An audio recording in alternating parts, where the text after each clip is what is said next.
السلام عليكم ورحمة الله وبركاته. النهاردة هنعمل مراجعة عن أفضل موبايل قيمة مقابل سعر شبيه الآيفون. إمكانياته حلوة، شاشته جبارة، كاميرات جبارة، صوت جبار، معالج، بطارية، كل ما يخص هذا الموبايل من شركة أوبو. صفقات ممتازة لا غنى عنها. رحبوا معانا بأفضل موبايل في فئة العشرينات، أوبو رينو 15.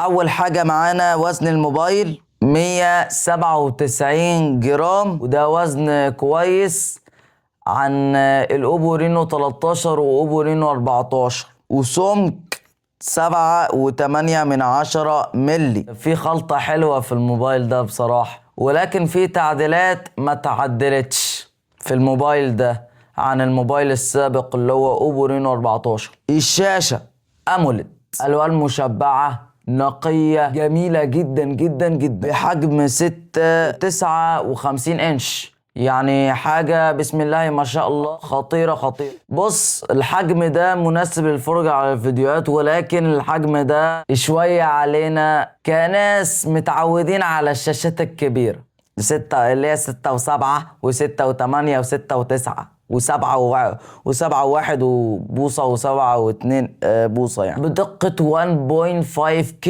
ده كالمعتاد في هواتف أوبو، خاصة في فئة الرينو. كانت ممكن تعلى شوية ل 2K يكون افضل. اذا كان الاس 22 الترا كان جايب جودة شاشة كواد اتش دي اللي هي 2K.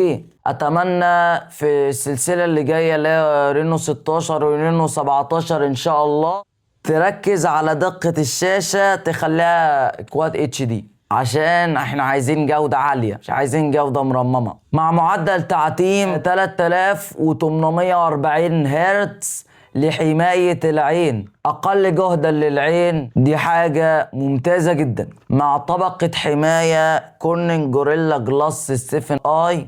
طبقة الحماية دي موجودة في موبايلات أرخص زي انفينكس نوت 50 اس مثلا. مع معدل تحديث 120 هرتز، وده كالمعتاد في هواتف أوبو الفئة المتوسطة العليا. وأتمنى يا شركة أوبو ترفعي معدل التحديث لغاية 144 أو 165 هرتز، عشان الدنيا بدأت تتطور. هيبقى سنة مستقبلية وسعيدة، وفي 2030 هتبقى أكتر من كده بكتير، مع دعم HDR 10 بلس. جامد، برافو يا أوبو. لا حلوة دي بتاعت الفيديوهات، تخصص بقى جودة 4K 2K الكلام ده كله. ممكن تحسن لك شوية في دقة الشاشة في المتصفحات والتطبيقات والكلام ده كله، وكمان في الشاشة الرئيسية مع سطوع 1200 شمعة. ودي الحاجة اللي ما بحبهاش، دي موجودة سابقا في الأوبو رينو 14. أتمنى في السلسلة اللي جاية تخليها 6000 شمعة زي موبايلات ريلمي،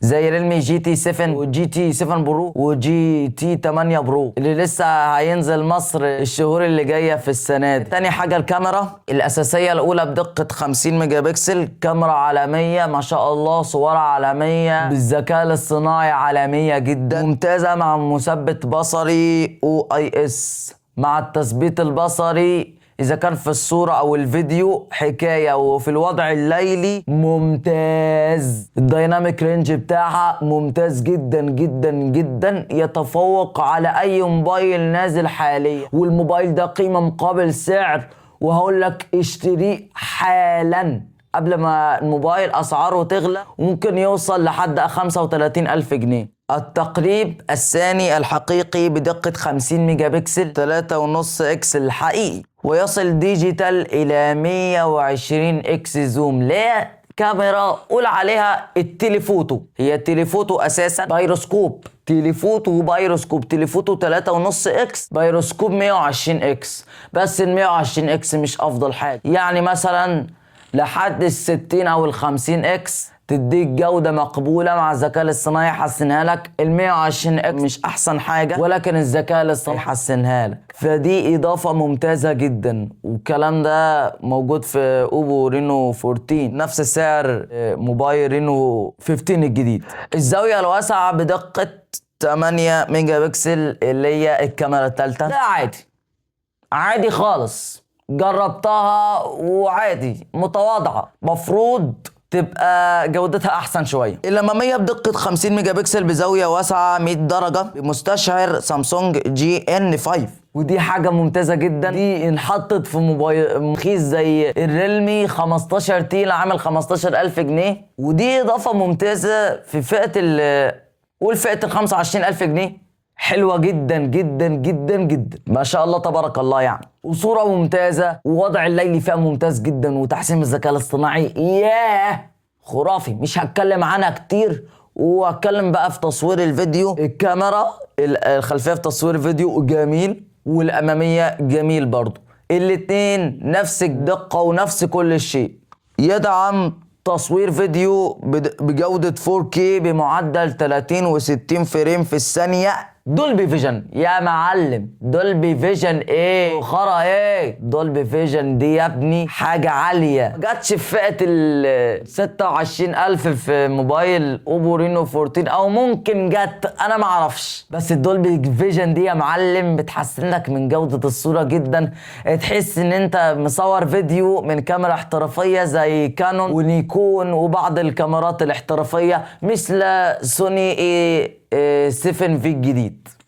تالت حاجة تصميم شبيه الايفون، احسن تصميم شفته في حياتي بعد اوبو رينو 14. والله العظيم الموبايل ده يعني بعد شهور هينجح نجاح كبير، ويقولوا ده اشهر موبايلات في العالم ما شاء الله تبارك الله. والتصميم بتاعه شبه الايفون بدرجة غير طبيعية. يعني اوبو في الموبايلات الجديدة بدأت تخلي الموبايل شبه الايفون، بس ايه بقى يا اوبو يا شركه اوبو، تحطي الفلاش فوق وتحطي الحساس الاسود تحت، وعشان نقول بقى ايه، عشان نقول الموبايل ده ايفون بالظبط. بس هو مش ايفون بالظبط، 3 كاميرات برصة الايفون وفلاش تحت، هي اضافه ممتازه جميله جدا. واللون الزخرفي بتاع اللون السماوي اللي هو اللون الجناح ده حلو جدا، يعني حاجة حلوة خالص. تخيل لون لامع، انا اسف على التكريع معلش مش قصدي. حلو، تصميم فخم، تصميم شيك ما شاء الله، تصميم غير طبيعي. يعني بسبب التصميم الموبايل هيتشهر جامد الفترة دي والفترة الجاية ان شاء الله، اللي هينزل فيها موبايل سامسونج اس 26 الترا. انا والله العظيم مش عارف السامسونج اس 26 الترا هينزل امتى، وربنا يستر بقى هينزل هيتشهر ولا لا. ممكن يتشهر، بس في الاغلبية هيتشهر، ده العالم كله مبسوطة بيه. ما علينا بقى بلا اس 26 الترا ولا بتاع ده. احنا دلوقتي يعني بنعمل مراجعة لفيديو عن موبايل اوبو رينو 15. لا بصراحة التصميم وحش شيك ما شاء الله، فخم، تحس ان هو ايفون بجد بجد بجد بجد. ويعني في شهر 7 ولا شهر 8 ان شاء الله اوبو بقى ممكن تطور في التصميمات عشان تخلي حلقات الكاميرا تكون شبه الايفون بالظبط. وطبعا انا كاتب في الصورة المصغرة شبيه الايفون اوبو رينو 15. ظهره زجاج خلي بالك، ظهره ازاز وبتكسر خلي بالك، لو وقع واحدة خلاص هيتكسر. وتغيير ظهر الازاز اللي من دول يعني يخش على 1200 1300 جنيه، فحافظ على جهازك احسن، وحط جراب عشان يحمي تليفونك بس. والشاشة خلي بالك مش شاشة بقى، جيب جراب بقى، الحواف بتاعت الجراب تكون بارزة عشان تحمي الشاشة اكتر. اكيد فريم بتاعه من الالومنيوم، دي كعادة اوبو اصلا في الفئتين السابقتين، اول فئة من اول رينو 12 لحد رينو 15. حلو، اضافة ممتازة، ألمونيوم، حاجة ممتازة جدا جدا جدا عجباني بصراحة. يعني الموبايل نازل بلونين سوري على الكحة معلش، يعني بيجيلي كحة فجأة عادي مفيش مشكلة. موبايل نازل بلونين، اللون الأبيض اللي فيه جناح ده واللون الأزرق. بص في رأيي معلش على ضغطة المايك هتحس ان انتوا سامعين الصوت، انا مش سامع حاجة بس انتوا هتسمعوا الصوت في الفيديو. غصب عني والله. في رأيي اختار اللون الابيض، شيك جدا وهيعجبك في اول نظرة، وهتمسك لما تمسك الموبايل كده هتحس ان الموبايل ده فخم بصراحة. يعني خلصنا التصميم يا باشا. انا بقول من الورقة، انا التصميم ده حافظه، التصميم ده حافظه. انا بقول مواصفات في الورق عشان ما انساش، مش بغش ولا بعمل الكلام ده كله، ده المحفظ احط الحاجه في الورق بدل ما كل شويه احفظ وانسى واعمل والشغلانه الفاضيه دي. ومعلش بقى على تطويل الفيديو، ممكن الفيديو ده يصل الى 40 دقيقه، فمعلش استحملوني بقى. ممكن لما اقطع في المونتاج يعني بقطع، ممكن اقطع حوالي 10 12 دقيقه، يكون 28 دقيقه على حسب الكلام اللي انا بقوله او اللخبطه او بعض السكتات، فمعلش استحملوني على تطويل الفيديو. رابع حاجة البطارية، ساعتها ضخمة 6500 ملي امبير، ودي حاجة حلوة جدا عن موبايل الرينو 14 اللي بطاريته قول حوالي 6200 ملي امبير. دي اضافة ممتازة جدا يا اوبو، برافو يا اوبو، لا برافو، حلوة دي، هايل هايل. مع شحن سريع 80 واط. لا لا لا لا لا، اضافه ممتازه برضو، بس دي كانت موجوده زمان في فئه الرينو 13 والرينو 14، حلوه برضو، اضافه ممتازه جدا. 6500 ملي امبير بتقعد معاك يومين كاملين على حسب استخدامك، من 0 ل 100%. ايوه من 0 ل 100%. مع شحن سريع 80 واط من 0 ل 100% ياخد معاك قول نص ساعة تقريبا او حتى 35 دقيقة. كما يدعم الشحن العكسي السلكي. المعالج يا باشا اقوى مما تتخيل، بس الرينو 14 المعالج فيه اقوى شوية. الموبايل هنا معالج بتاعه اقل، اضعف شوية، سناب دراجون 7 جين 4. الرينو 14 قول كان معالج سناب دراجون 7 اس تقريبا جين 4 او جين 3. المعالج ده اقوى شويه. الفرق ما بين ال 7 اس جين 3 او 7 جين 4 فرق متقارب جدا، بس برضو معالج قوي بتكنولوجيا 4 نانو، سفاح في حته تانية خالص. تطبيقات والالعاب كده كده حلو، تطبيقات التصفح والتطبيقات والكلام ده كله سلس جدا، في الالعاب سلس قوي، مع معالج رسومي ادرينو 722. حلو، ده حد طايل يجيب معالج زي ده. حلو حلو برضو، اضافة ممتازة، احمد الله على هذه المواصفات، الحمد لله يا رب، الحمد لله. طبعا في البابجي هيديك 90 فريم مستريح، بس من رأيي ابعد عن بابجي خالص، قتال والكلام ده كله. والله العظيم البابجي يعني انا شفت فيديو واحد عنده 20 سنة نزل العاب قتالية كتير، عود عليها، ده اللي شجعه انه يقتل في الحقيقة. والله العظيم قصة حقيقية، مش ما بهزرش، والله العظيم قصة حقيقية كنت شفتها من سنة ونص تقريبا. قتل اخواته وربط نفسه، فما تعملوش غلطات حد زي ده خالص. اوعوا تلعبوا بابجي، من رأيي اوعوا تلعبوا بابجي. عايزين تلعبوا براحتكم، انتوا اللي هتدمروا نفسيكم مش انا، والله العظيم ما انا.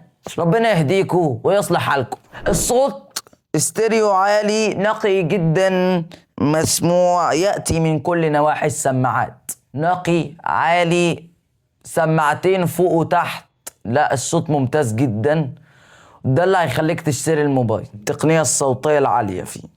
نظام التشغيل اندرويد 16 مع واجهة كلر او اس 16، دي بداية ممتازة، حلو في الموبايلات الجديدة، يعني خليتها اندرويد 16، حلو برضو. والغريب هنا يدعم تحديثات اندرويد يصل الى مدة 5 سنين. والله العظيم دي اضافة ممتازة، يعني طبقت سياسات جديدة للتحديثات. اوبو طورت التحديثات، ياه، لا لا لا لا لا لا، هي اضافة ممتازة. عشان انا المرة اللي فاتت كل مرة بعاني من المشكلة دي، 3 سنين يا اوبو، 3 سنين يا اوبو، وفي الاخر يابا رفعت التحديث سنتين. لا اضافه ممتازه جدا. لا انا بحييك يا اوبو على الحته دي. برافو، بسقف لك اهو، برافو والله، ممتازه. ولكن العيوب مش خطيره قوي. اول عيب، لا يدعم الهاتف تركيب كارت الميموري العادي في الهواتف الحديثه كعاده كل الشركات اللي بتعملها في العصر الحالي. وتاني عيب، يفتقد الهاتف إلى منفذ ال3.5 ملي الخاص بسماعات الأذن. عادي، كل الشركات بتعمل كده، حتى شركة أوبو كمان. وموبايلي اللي أنا جايبه جديد ده اللي بقاله 6 شهور A16 مفهوش منفذ 3.5 ملي. ده مكتفي بالبلوتوث. ده أنا شاري سماعة ب 300 جنيه، سماعة رأس بلوتوث عشان أسمع بدل ما ازعج الناس حواليا. 3، لم يتم تحسين سطوع الشاشة تحت الشمس. أتمنى تعمليها يا شركة أوبو عشان عايزين سطوع قوي. عايزين سطوع قوي ويبقى جيد تحت الشمس. رابع عيب، تم تقليل المعالج نسبيا مقارنة مع الجيل السابق أوبو رينو 14 القديم. في معالج كوالكوم المستخدم في رينو 15 يقدم أداء متقارب. يعني المعالج بقى ضعيف للجيل السابق في الاستخدامات اليومية، ولكنه أقل، خلي بالك، ولكنه أقل في الألعاب الثقيلة. طبعا الموبايل بيدعم NFC ومقاومة مياه IP68 و IP69. سعر الموبايل ذاكرة 256 12 جيجا رام، عامل بسعر 27,000 جنيه، بكل تأكيد ضمان محلي وليس ضمان دولي. وذاكرة 512 و12 جيجا رام، سعر 29,000 جنيه. بالنسبة للمواصفات والإمكانيات اللي تناسب الفئة السعرية، أتمنى أنكم استفدتم من هذا الفيديو. معكم محمد فتحي البلبيسي من قناتي الشخصية. ما تنسوش تعملوا لايك واشتراك وتفعلوا زر الجرس عشان يصل لكم كل جديد. أتمنى إن شاء الله أوصل لرقم محترف 100,000 مشترك بإذن الله. وآخر حاجة، تصلوا على النبي.